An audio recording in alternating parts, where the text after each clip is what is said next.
Okay, good morning, everyone. Let's get started with chapter 7. Chapter 7 is a very math-based chapter. It's probably the most math-based of all the chapters that you're going to do. So you do want to have a calculator or something available. Definitely some scratch paper and periodic chart.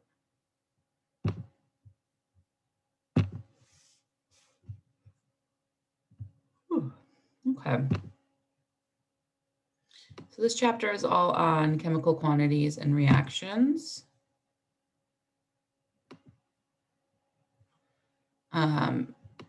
Here we have an exercise physiologist that is monitoring different things from a patient who's going running, probably things related to their metabolism to determine different things about disease.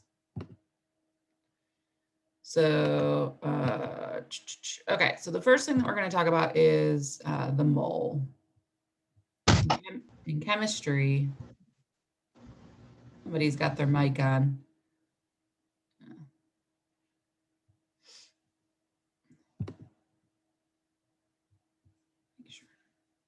Okay. So in chemistry, we need to count really, really large numbers of atoms and molecules. I'm talking, you have a drop of water and it has 10 to the 20th molecules of H2O.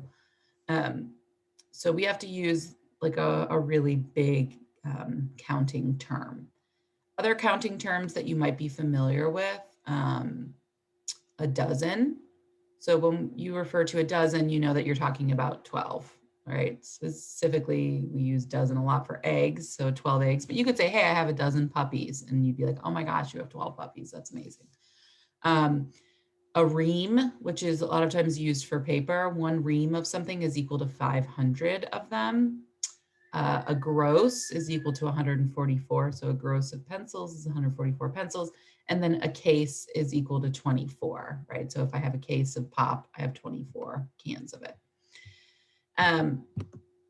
Well, because the particles are so small that we're dealing with and they're so abundant, we need to have a counting term that's on steroids, pretty much. So it's like the dozen on steroids. Sometimes it's called the chemist's dozen, and it's referred to as a mole. 1 mole of anything is equal to 6.02 or 6.022. You'll probably see me use a 2 and a 2 times 10 to the 23rd items. So it looks something like this if you were to stretch it out. It's a very, very large number. I would recommend writing it out like this. You'll just want to have this kind of memorized. So it was based after an Italian physicist named Avogadro. So 1 mole of anything is going to equal 6.022 times 10 to the 23rd individual pieces of it. So if I have a mole of any element, it's 6.02 times 10 to the 23rd atoms of that element. So 1 mole of carbon is going to be different than 1 mole of sodium, in that 1 mole of carbon is equal to 6.02 times 10 to the 23rd atoms of carbon. 1 mole of sodium is equal to 6.02 times 10 to the 23rd atoms of sodium. So just because they're both moles doesn't mean they're talking about the same thing. It's the same amount, but not the same thing, right? So 1 mole of, or rather, I'm sorry, let's ditch moles. 1 dozen eggs and 1 dozen puppies is not the same thing. They're talking about the same quantity. They're both 12, but one is talking about something that you're going to eat. Another thing is talking about something that you may adopt.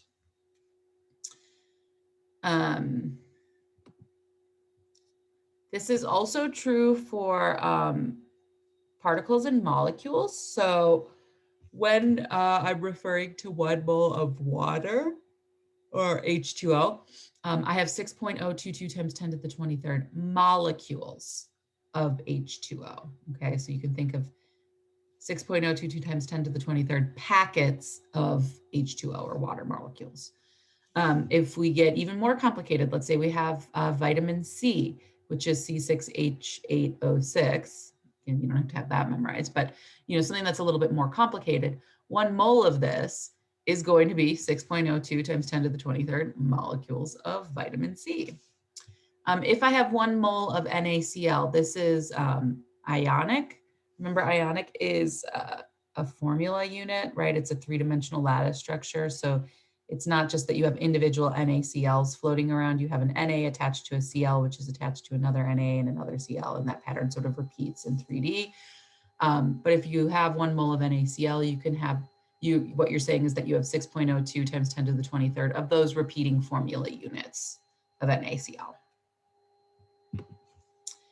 So you may have thought that we left conversion factors in the past, but never. They're always with us. So this relationship between what a mole is and the number of particles is an equality, right? Those two things equal each other. So 1 mole of anything is equal to 6.022 times 10 to the 23rd individual particles. That becomes a conversion factor. I could write it with the mole on the top and the particle on the bottom, or I could flip it and write the particle on the top and the mole on the bottom. What this allows me to do is I can now convert between an amount of moles to the number of particles. I could say, hey, I have 65 moles of silver. How many particles of silver are that? Because you've got these stamped in conversion factors. So when calculating the number of atoms or molecules given a number of moles, follow your traditional system of writing your given and what you need, write a plan to convert, and you'll use, in this case, Avogadro's number to write a conversion factor, set up your calculation and solve. So if we've got CO2, let's say Avogadro's number is used to convert moles of a substance to particles. How many CO2 molecules are in 0.5 moles of CO2? So we know the number of moles. So we're given moles. We want to figure out how many CO2 molecules we have. It's not asking about individual carbon or oxygen. It's saying how many of these little packets do we have. So we need to come up with a plan. Well, if I start with moles of CO2 and I go into molecules of CO2, I get to use Avogadro's number to convert between the two. So I need to set up that relationship, which is just 1 mole of CO2 is always equal to 6.02 times 10 to the 23rd molecules. There are 2 options as far as how they're written as conversion factors. Remember, you always want the unit that you want to go away to sit on the bottom. So if we have moles, but we want molecules, I want molecule to be on top, right? Because then I can have the mole cancel with the mole. So I like this second setup versus this first. This first one will be useful in a different situation when, say, we have molecules and we want to go to moles. So we want to use this second one where we put 1 mole on the bottom and then that really large number up on top. So then we just start threading it together. We have our 0.5 mole of CO2. We put the mole on the bottom and the molecule on top, and then we run it through our calculator. The moles should cancel. And what you end up having to do here is you're taking 0.5 and multiplying it by this 6.02 times 10 to the 23rd. So we end up with 3.01 times 10 to the 23rd molecules of CO2, or half of what the amount would have been in a single mole. That's kind of an easy one to see because this is a half value. It gets more complicated when you have things that aren't like cut in half, when we multiply them by 3 and 7/8 or something like that. So I want you to do this one. Say you have 2 moles of aluminum. How many atoms of aluminum do you have? And actually, I'm going to give you another one because this one, again, is sort of, it's like just doubling it. Say you have 4.65 moles of aluminum as well. Okay, so do one for the 2 moles of aluminum. That will be answered with one of these. And then do a second one for 4.65 moles of aluminum.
Okay, so for the given one, if you have 2.0 moles of aluminum, and we want to get it into number of atoms. I mean, I can already right off the bat look at this and be like, it's definitely not 2 aluminum atoms. Okay. That's a very tiny amount to be able to discretely count just 2 aluminum atoms. It's definitely much more dramatic than that. But just for the sake of solving it, let's set up in dimensional analysis. So the mole needs to go on the bottom, and we want to figure out atoms. So I'm going to put that up top, and then we just got to relate these together. So 1 mole of anything is equal to 6.02 times 10 to the 23rd atoms. And in this case, we're talking about aluminum. So I'm going to give it the aluminum stamp on this one. Because when we start getting into later problems, it's going to be important. Are you talking about aluminum or moles, or are you talking about sulfur moles or whatever? So the moles of aluminum will cancel, and we should be left with 1.2 times 10 to the 24th aluminum atoms.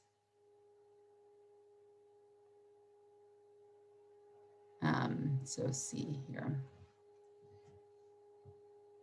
Now this next one is a little bit bigger and a little clunkier. It's 4.65 moles of aluminum. Numbers of moles is changing, but the setup is still the same, right? I still want to get rid of aluminum moles, and I still want to find aluminum atoms. The relationship is also the same. 1 mole of aluminum atoms is equal to 6.02 times 10 to the 23rd aluminum atoms. So I'm going to take my 4. I'm going to turn my calculator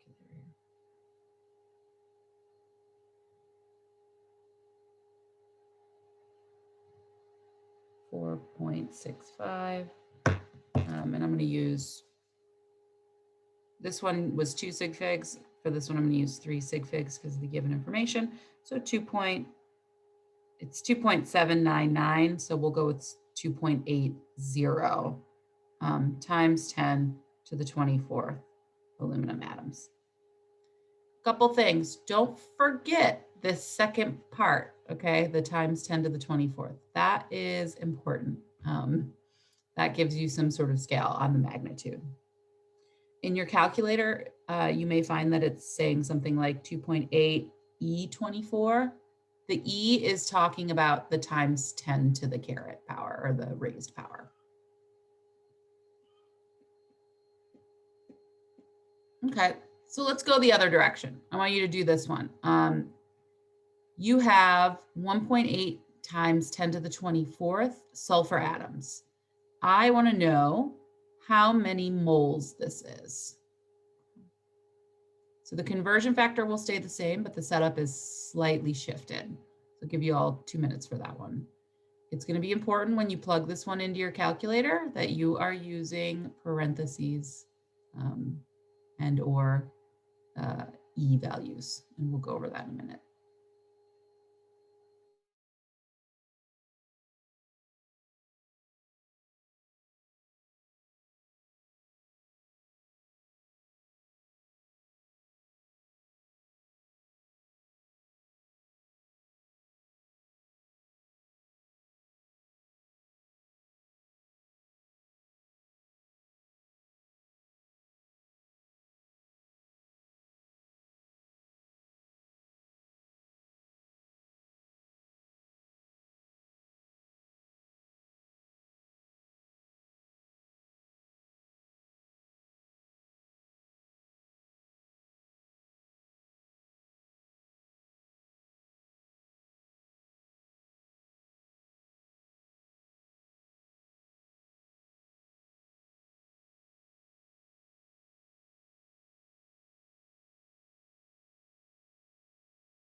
All right, so the difference with this one is that instead of going from moles to atoms, we're actually going from atoms to moles. So we start with our given information, which is this 1.8 times 10 to the 24th sulfur atoms. And now I want to get into moles, and I like moles, specifically sulfur moles. I want to get out of sulfur atoms. So I need to put the 1 on the top and the Avogadro number, the 6.02, on the bottom, times 10 to the 23rd. So a big thing that I see here is people will just sort of plug this in haphazardly. They'll say, hey, 1.8 times 10 to the 24th divided by 6.02 times 10 to the 23rd. And there aren't a whole lot of, wow, that does not look like 23rd. 23rd. There's not a whole lot of thought going on to that. And what ends up happening is your calculator is going to do what you put in there. So if you plug this in, if you hit times this, or I'm sorry, if you hit divided by this and then times this, it will divide it just by the 6.02 and then multiply it by the 10 to the 23rd. So you need to make sure this is put into parentheses. One way to get around that, a working way to get around that, is to just, again, plug this into your calculator as 6.02 E23, okay? The EE will just sort of preserve this as a single number, so it won't like cut the thing in half. So when you plug this into your equation, you're taking the first thing, you're multiplying it by 1, and you're dividing it by whatever's on the bottom of your dimensional analysis. So we got 3 moles of sulfur. If you ended up with a number that was really big, it's because you didn't put the bottom thing in parentheses. Again, so packing this away, make sure anytime you have an exponent like this on the bottom, you've got it in parentheses, or use the EE function.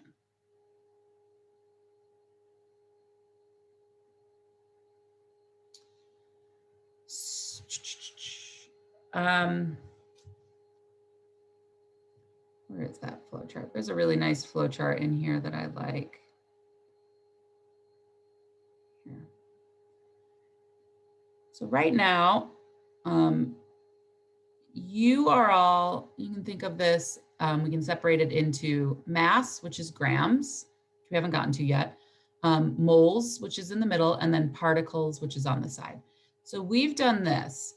We've been able to go from moles of an element into atoms, right? By using Avogadro's number. That's not too tricky. That's just saying 1 mole of anything is equal to 6.022 times 10 to the 23rd. This is also true for compounds. So mole of a compound and molecules or individual units are also related by Avogadro's number. So let's do this, that we can also have this pairing here.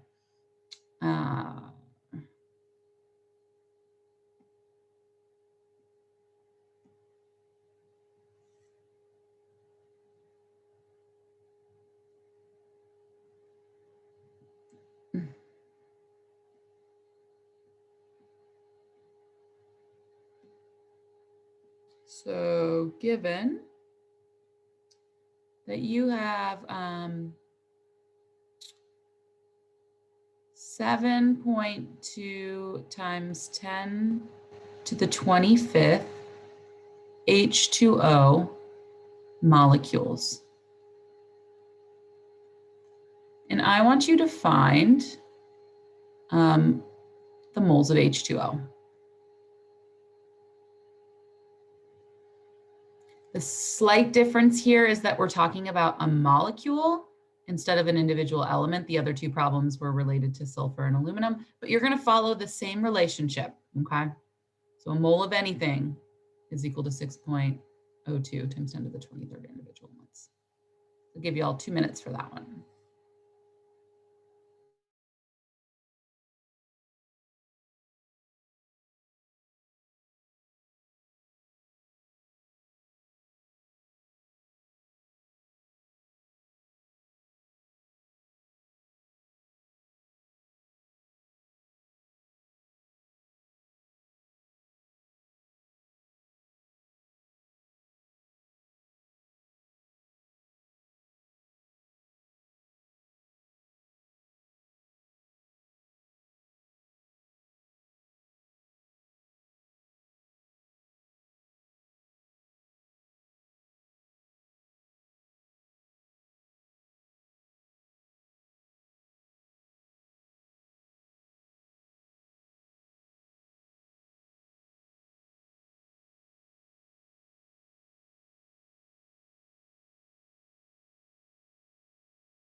Okay, so setting this up, we're going from molecule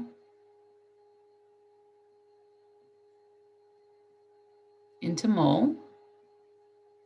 And even though it's a molecule, we can still use Avo's number for this. So start with our given 7.2 times 10 to the 25th H2O molecules. From my setup here, I want to get into moles of H2O. And because this is on top here, we obviously want to put that on bottom, which is H2O molecules. And then we just relate them to each other. So 1 mole of anything, even if it's water molecules, is equal to 6.02 times 10 to the 23rd individual particles. So molecules will cancel. And we end up with, I think it was like 119.601, but we only get 2 significant figures because of the given. So I'm going to round that to an even 120 moles of H2O. So same relationship applies with molecules. So going back to this flow chart here, which this is super useful. We put our mass on one side, we put our moles in the center, and we put our particles on the other side. We are just sort of isolated right here for now. So if I know moles of a compound, I can get into molecules or vice versa also by using Avogadro's number. So these two things sort of parallel each other. Now we can actually jump between these. So if I know the moles of a compound, I can figure out moles of an element. And similarly, if I have molecules, I can figure out this using subscripts, I can figure out the atoms. So let's try that out or see that. I'll hop back a couple slides here.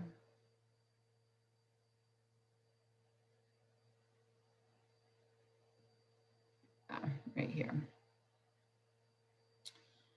So moles of elements within any given formula. So over here, I've got a molecule of aspirin. And it's kind of a complicated formula. It's C9H8O4. So within one molecule of this, we have 9 carbons, we have 8 hydrogens, and we have 4 oxygens. How did you get that? Well, you just look at the subscripts, right? The subscripts tell you how many atoms you have. So here, subscripts are the same as the number of atoms.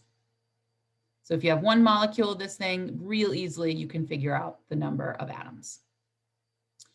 Well, that also relates to the number of moles, because what is a mole, right? A mole is just 6.02 times 10 to the 23rd individual amounts of those. So if I've got a mole of the molecule, I can also figure out the moles of this because they're like directly related to each other. We're just taking everything and multiplying it by 6.02.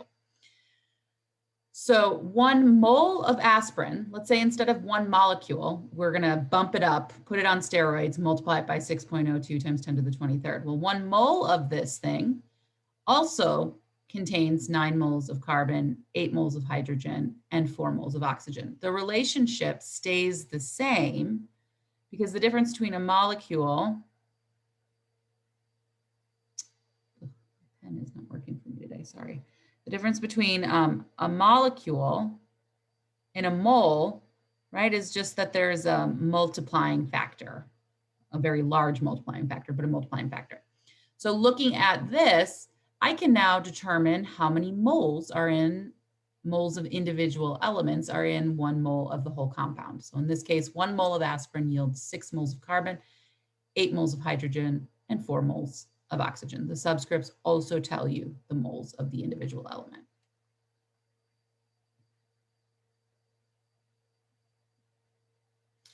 And that's really nifty because if I know that 1 mole of the molecule yields 9 moles of carbon, I can use those as conversion factors, right? So 1 mole of, here are a bunch of the different conversion factors you have, but 1 mole of aspirin yields 9 moles of carbon. 1 mole of aspirin will yield 8 moles of hydrogen, and 1 mole of aspirin will yield 4 moles of oxygen. That number again, this 4 is coming off the subscript. This 8 off the hydrogen subscript. This 9 is coming off the carbon subscript. We could also just as easily flip these. So say 9 moles of carbon is equal to 1 mole of the aspirin. 8 moles of the hydrogen is equal to 1 mole of the aspirin, and 4 moles of oxygen to 1 mole of the aspirin. These relationships, this like 1 to 9, 1 to 8, is going to be very unique to whatever the compound is, right? If we have a different compound of carbon, hydrogen, and oxygen, it's going to have different relationships. Let's say we have C6H12O11. Okay, this is made up, but some different hypothetical compound. The relationship is going to be different, right? 1 mole of this, whatever this compound is, C6H12O11, instead of yielding 9 moles of carbon, how many moles of carbon does this thing yield? 6 moles of carbon, okay? Instead of yielding 8 moles of hydrogen, it yields 12 moles of hydrogen. And instead of giving 4 moles of oxygen or needing 4 moles of oxygen to be created, it has 11 moles of oxygen. So now we can actually go from the amount in moles of a compound to the amount of moles of a given element within it. And this sort of takes up, going back to that flow chart, this step right here is talking about, where did you go?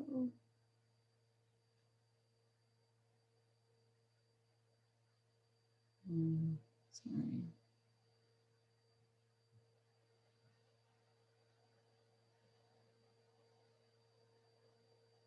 Right here, thank you.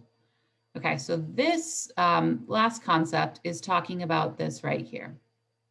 So if we were wanting to go from moles of a compound into moles of an element, or vice versa, we would just use the relationship of the formula subscripts. If we had atoms to molecules or molecules to atoms, this one we've already sort of done. Again, we'll use formula subscripts. So these two things parallel each other as far as what you use. And then in this direction, these two things parallel each other. We haven't gotten to mass yet. We will in a little bit. But for now, I just want you to see kind of how to read this. So let's try this out. Let's go from moles of a compound to moles of an element or vice versa.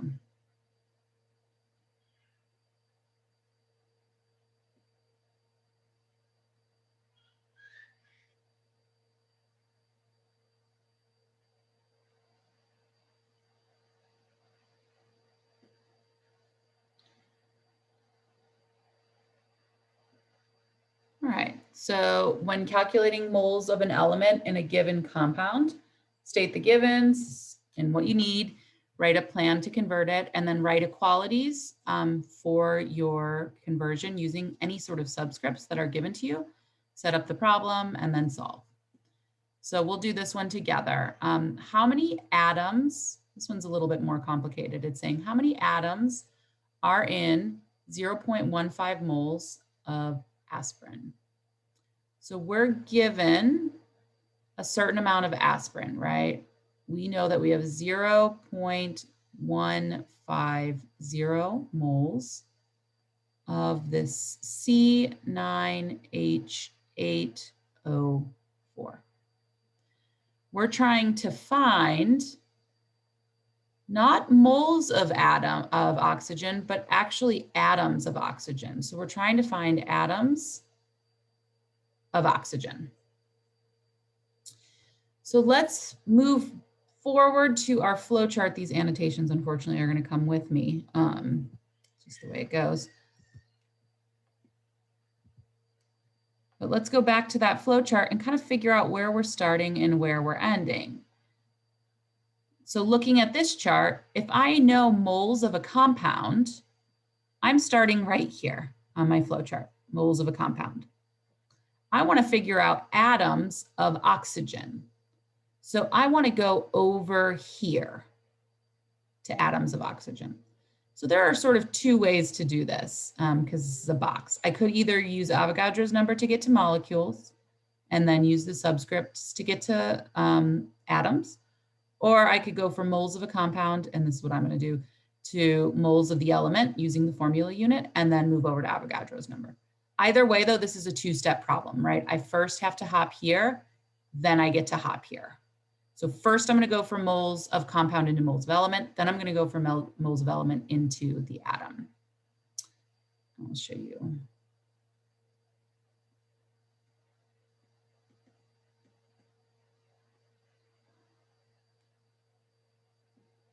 Hop back here.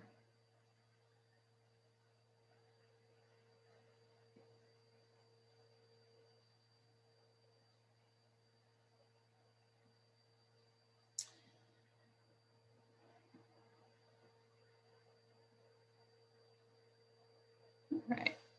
So our new sort of flow chart for this problem is to go moles of the compound, and I'm just going to customize it by saying moles of C9H8O4 into moles of oxygen. And then from moles of oxygen, I can get into atoms or oxygen atoms. Okay, so two steps. How do I get from moles of a compound into moles of oxygen? Well, that flow chart that I showed y'all tells us we use the subscripts. How do I get from moles of anything into individual particles? We use Avo's number. So what's the subscript relationship here? Well, for 1 mole of the compound, C9H8O4, I am going to get how many moles of oxygen? In this case, I get 4 moles of oxygen. Avogadro's number is always the same thing. 1 mole of anything, in this case oxygen, is equivalent to 6.02 times 10 to the 23rd oxygen atoms.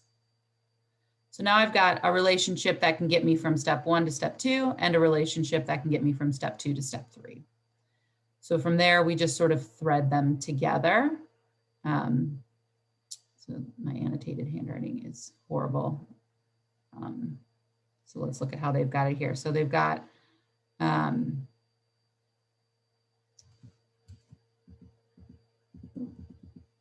I didn't hop back far enough. There we go. So we'll go from our moles of molecule to moles of oxygen, and then moles of oxygen into atoms of oxygen. The only relationship that we really need to use in this one is this thing here. There are other relationships, right? 1 mole of this will yield 9 moles of carbon, but that isn't applicable to this problem. We're not talking about carbon, so we can kind of ignore that one and ignore the hydrogen one. And then we've got Avogadro's number. So then we're just going to thread them together. Start with our given, which says that we have 0.150 moles of this aspirin. Convert that first into the individual element we're talking about. So talking about oxygen. So I'm going to get 4 oxygen moles for every 1 mole of aspirin, and the aspirin mole will cancel. From there, we have to go a step further because it doesn't want just moles of oxygen, it wants atoms of oxygen. So now we need to convert moles of oxygen into atoms using Avogadro's number. Moles will cancel and we'll be left with atoms. You multiply across the top, divide across anything that's on the bottom. In this case, it's only 1s on the bottom, so you don't really need to divide by anything. So we end up with 3.61 times 10 to the 23rd atoms of oxygen. It's the number of atoms of oxygen if you hypothetically had 0.15 moles of the aspirin. Let me give you another one that I want you to do on your own after just going over that one together.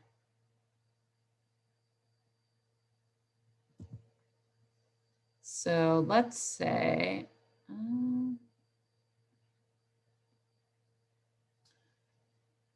how many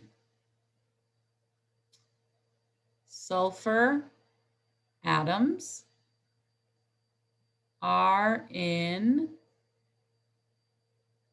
2.64 moles of aluminum aluminum sulfate. Okay, how many sulfur atoms are in 2.64 moles of aluminum sulfate? Let me know if anything on that is unreadable. This problem is going to ask you to pull out some nomenclature stuff from the last chapter. I don't give you the formula, I give you the name. So you're going to want to come up with the formula first. I'm going to give you 5 minutes for this one. Again, if you need something to model off of, look at the previous problem. The steps are the same. We've just sort of changed the numbers in the molecule.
Okay, so this problem is giving us information about a compound. We have 2.64 moles of aluminum sulfate.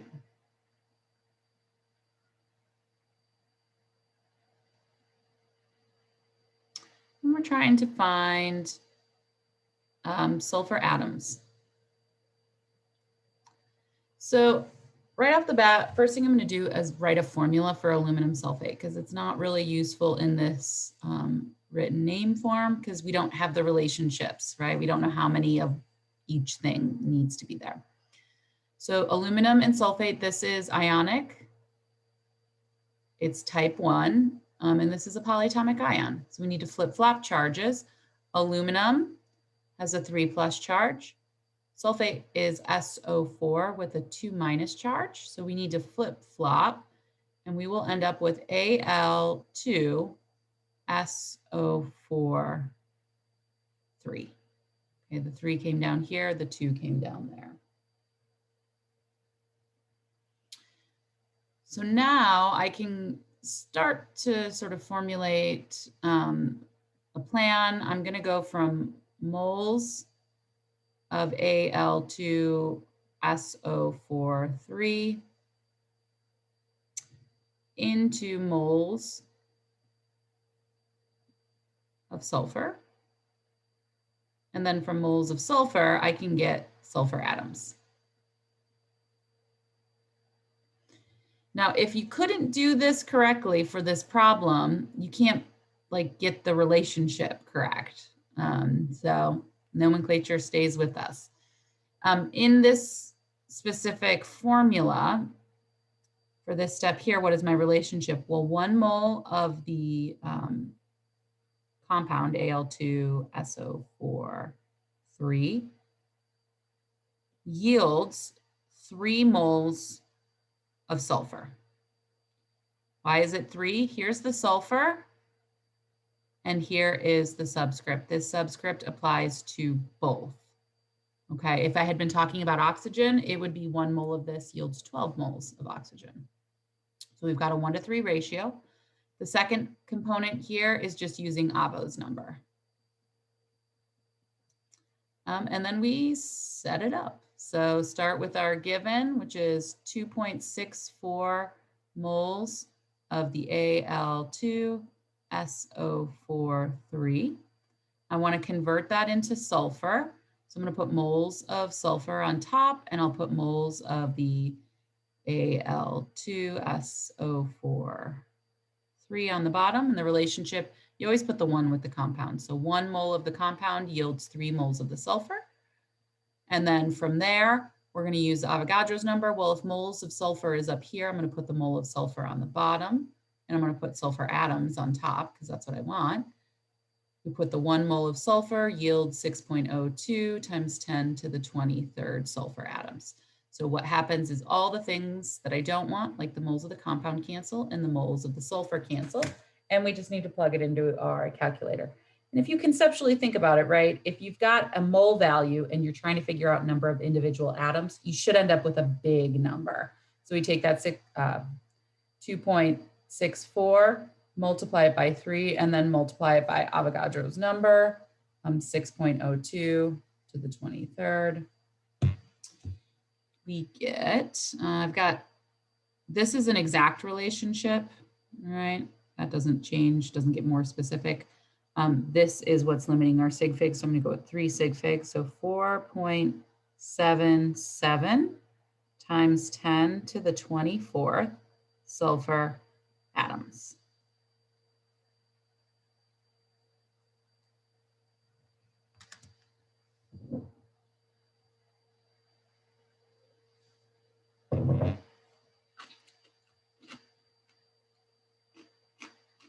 So let me know if you have any questions on that.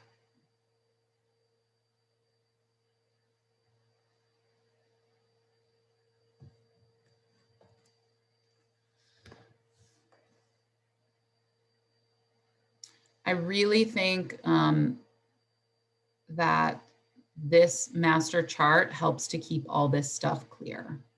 if you have this during a test or during your homework, you just see where you're starting and where you're ending and you follow the steps, okay? It kind of tells you what to do. So we're good with moles and particles. We know how to relate those, and we also know how to relate compound and elements now here. We're gonna move into this section right here, the mass, because how often like are you given in your everyday life moles of something? Right? Scales don't pop moles out for you. What do they pop out? They pop out grams or a mass value. So we've got to figure out how mass and moles relate to each other.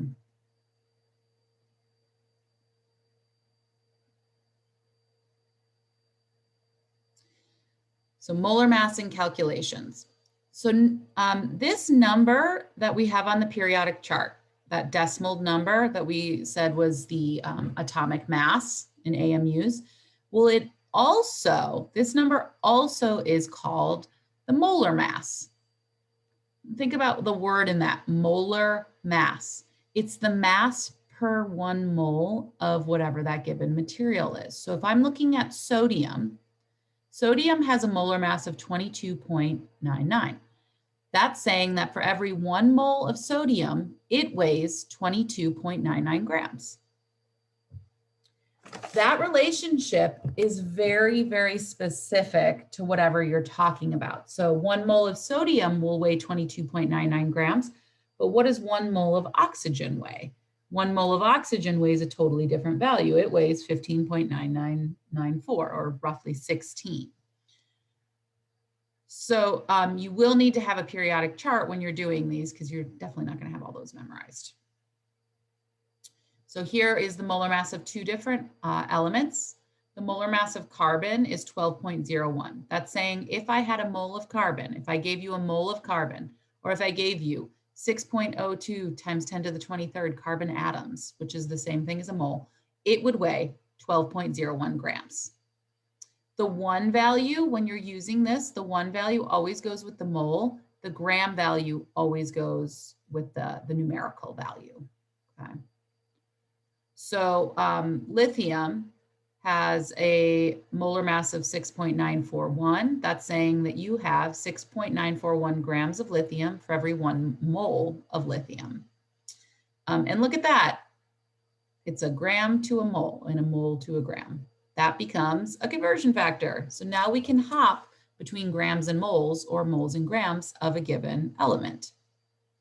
You can't do it though if you don't have a periodic chart. So make sure you have a periodic chart on hand with this next section /test. As the as the elements get bigger, their molar mass gets bigger, right? So if we look at lead, number 82, that has a molar mass of 207.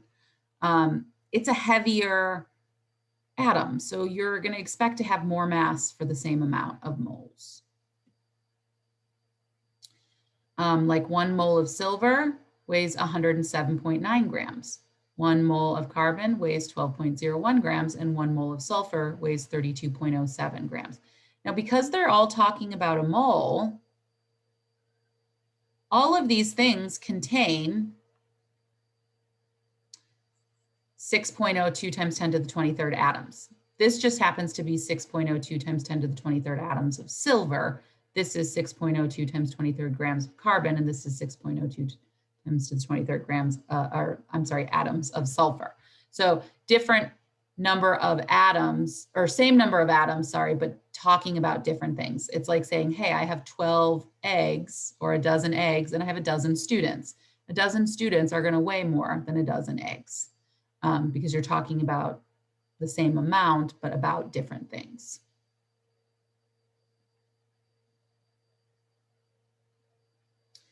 So now if we have the molar mass, or we calculate the molar mass, we can figure out number of moles. This is getting into compound. I guess we can do that. Yeah, before we go ahead and calculate. Well, no, I want to do one. I want to do one of these.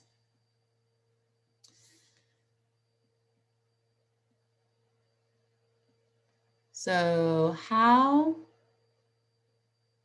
many grams of carbon are in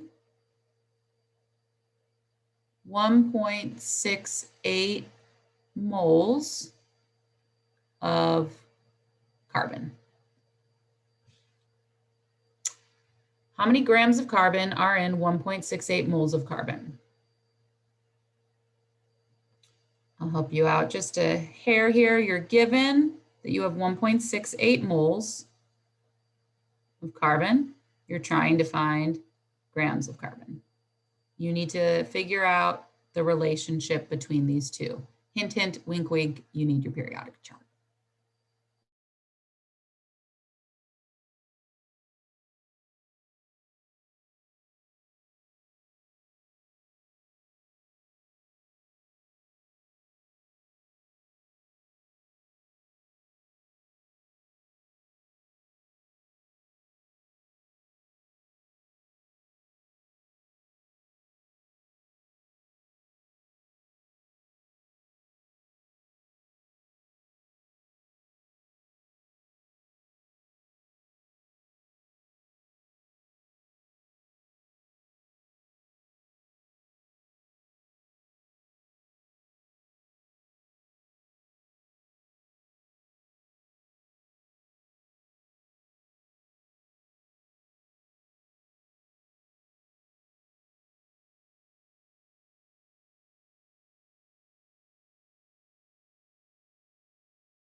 Okay, so in this one, we are going from, I don't know why I put a G there,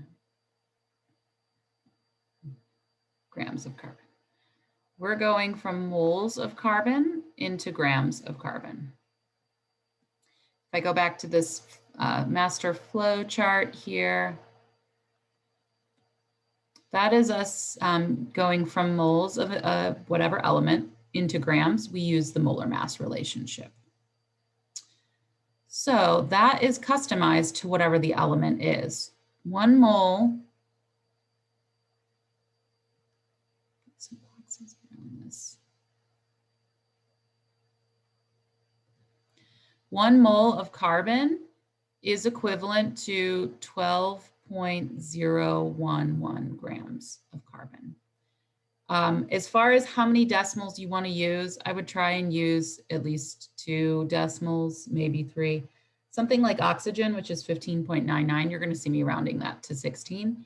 Something like chlorine, which is 35.45, I'm not going to round that to 35 or 36. I'm going to keep that at 35.45. Okay. Carbon, you know, in some instances, you could probably round it to 12, but I just like to use as many decimals as I can. So I start with my given, which is 1.68 moles of carbon. And I'm going to put the mole of carbon on the bottom. Mole of carbon on the bottom, and I'm going to put grams of carbon on top because that's what I want.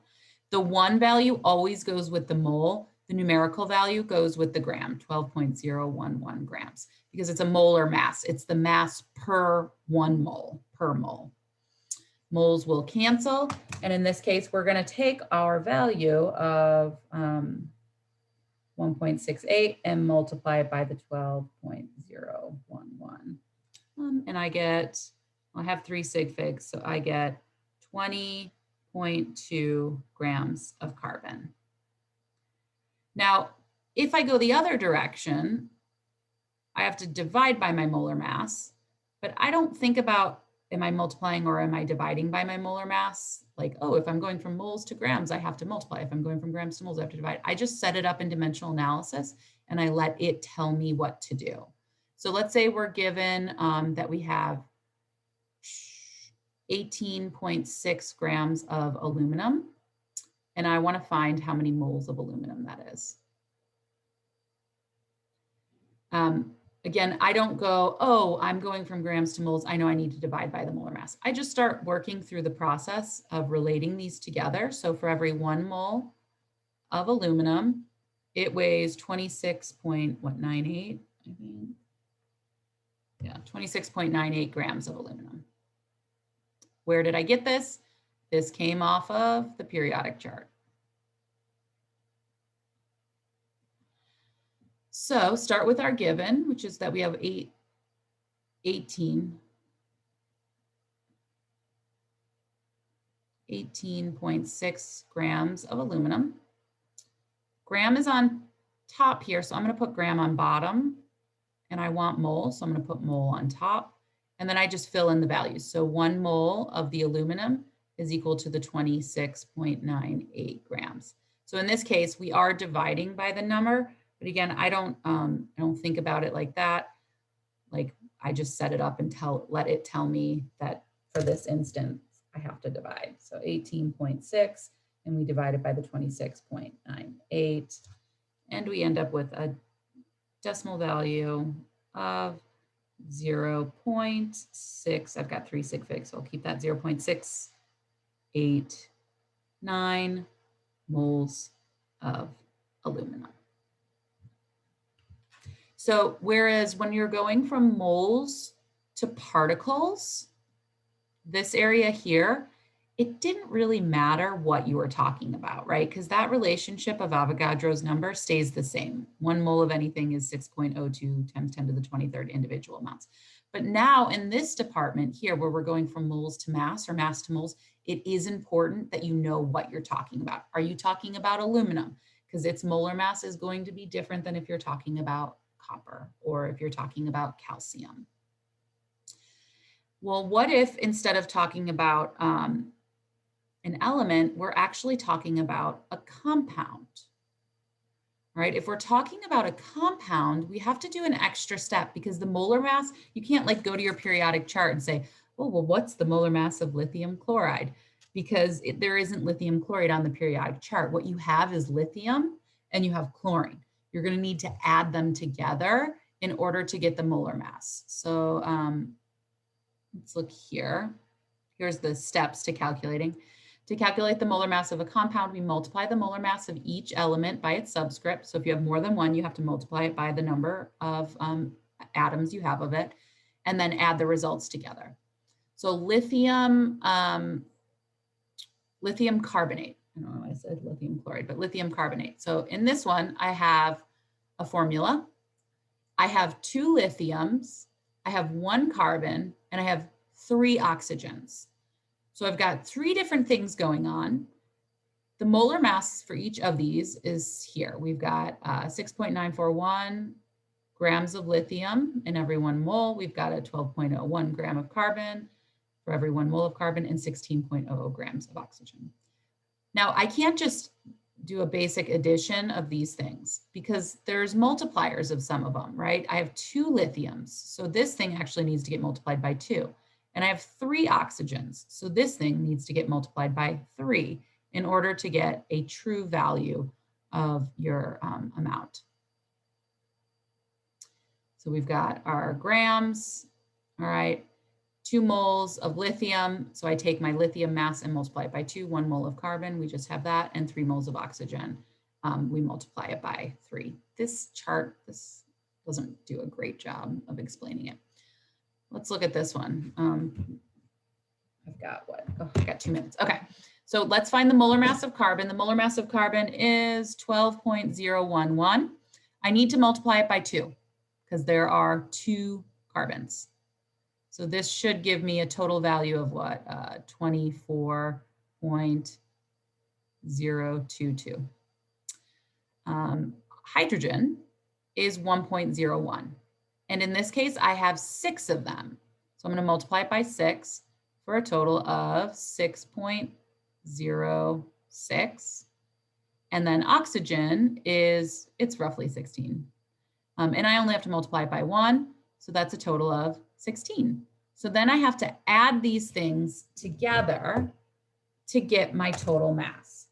So 24.022 plus the 6.06 plus 16 gives me roughly 46, or we can go 46.08 grams per mole for this given thing.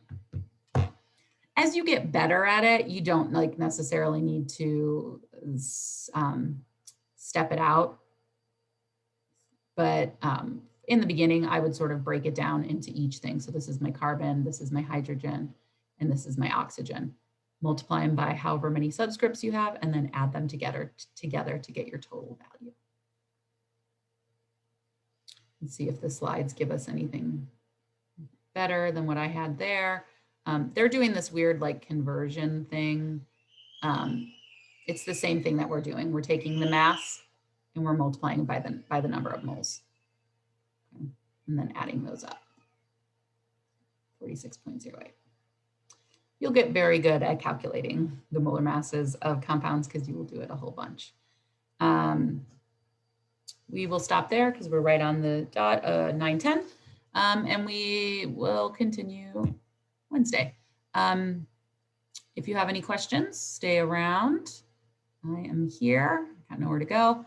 Otherwise, enjoy the rest of your day, and I will not see you on Wednesday. I will see you on Thursday. I'll see my 092 on Wednesday. It's good to see some of your faces. Have a nice afternoon.